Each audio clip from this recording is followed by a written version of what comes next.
There's presumably this Irish fairy tale about the leprechaun, but it's actually about the hag. This old lady has a house. Some guy comes into the house thinking that it's empty, but the old lady's there. And she tells him something about how if he goes and does something, where he goes and he works at this place where this guy, you know, makes whiskey or beer, something like that. And he goes and he works with him, and then he burns the place down. He can have her house and she'll leave. And you heard me. You heard me when I found that story, and I realized that that's what they've been doing. That they've been making me their little leprechaun girl. And if I don't have sex with them, then they find a way to chastise me, like I'm in Isaiah, right? Like I'm supposed to leave, and then I'm supposed to admit that I was wrong and I was arrogant, and I need for somebody to dress me down again, and I have to admit that I was very bad. And then after I admit that I was bad, they can redo what they did. This is why you keep kicking me back in the same place in the pipeline. You have to go back, and we're sending you back. And you need to learn, shut the fuck up and do what we tell you. And just go along with it. Every time you act like a smart ass, all it's going to do is get you in trouble again, and you're going to get thrown out. And by the way, if you open your mouth, then you're going to get hit with that burst, and then you're going to yell, and it's going to set something on fire. And when you're burned, we get your house. See, we're going to burn you. We're going to create a profile on you, and we're going to lie, and we're going to slander you, and we're going to make you look really, really horrible, and then we're going to burn you. And when we burn you, we get your house. Everything you've done, everything you've created, it's not yours. It's never going to be yours.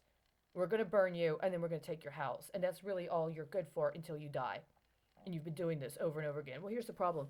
Is that true? Did you just make that up now as some sort of new torture?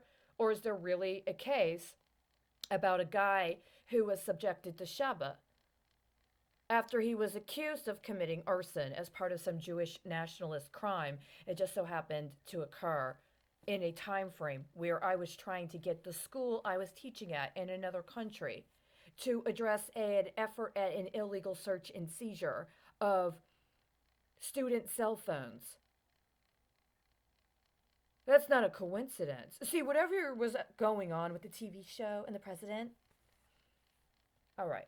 I literally was a teacher in a school during a time frame when US aid, it appears, was promulgating a policy on par with what had already been done in the United States concerning the financial capabilities of young Americans, right before it got contracted out to entrepreneurs in Africa. And there was like this thing that happened in between.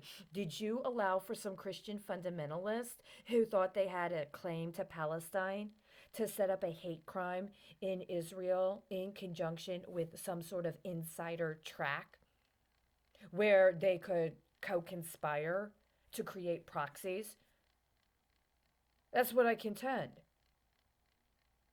Did they knowingly and willingly fabricate that case and engage in that misrepresentation of their own legal process so they could use it to try to frame other people? Because that's horrible. Why didn't they use the same concern about understanding that a head of state in another country had colonized a holy site so he could do proxies to frame them?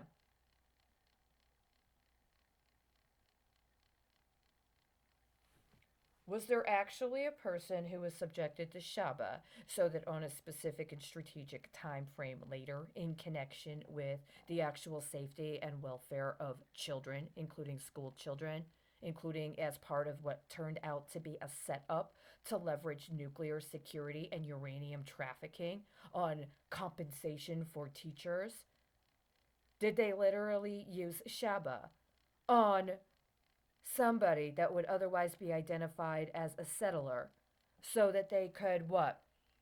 Try to do the next stage of disappearing whatever it was that was going on with the trial of Mohammed Salah and the other applications of the Anti Terrorist and Effective Death Penalty Act?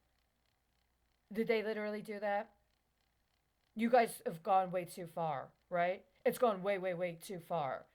Either what is on that site and the whole site itself is just a contraption that is meant to defame people, or that's what's been underwriting this whole time. Didn't you think it was important to talk to somebody directly about that? Did you literally subject entire classes of school children in multiple countries to some form of torture where they were supposed to watch as people who had been their teachers were tormented as what was the intention? Did you expect to burn me as being a Russian fucking spy so that you could give the children to those religious fundamentalists? It's a very direct question. It doesn't matter if you're Jewish or not.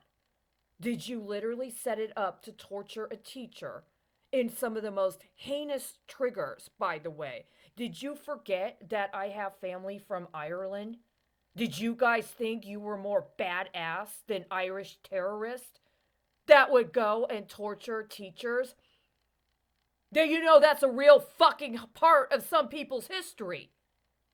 That they literally would torture teachers because of the Civil War. Did you think you would use that as a proxy for your own what? Holy Land struggle? In absentia? You guys are going to have to come clean about what you allowed to be co-conspired between your alleged heads of state and whoever the fuck moonlighted in the United States like they were qualified to do what they did.